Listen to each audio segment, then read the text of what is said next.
สบายดีนี่ทีมงานพนักงานรักสปอร์ตถ่ายตังนวด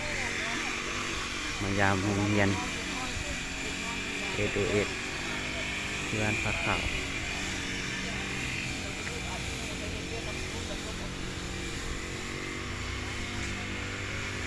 มานี้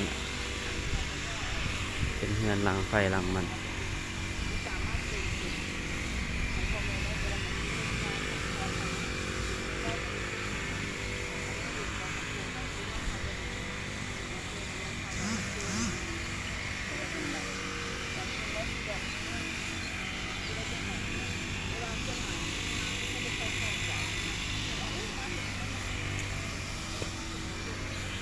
สถานที่งาม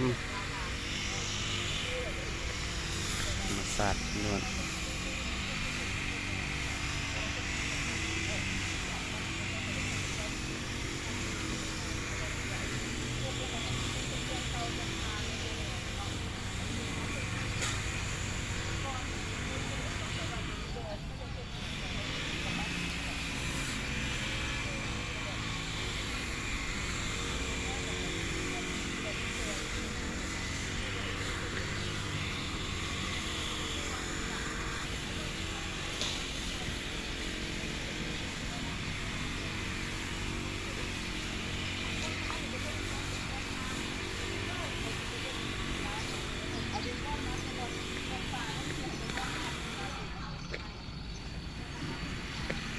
ก็จะประมาณนี้เนาะในโรงเรียน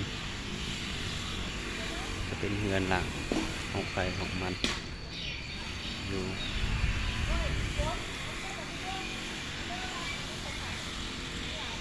มันดิน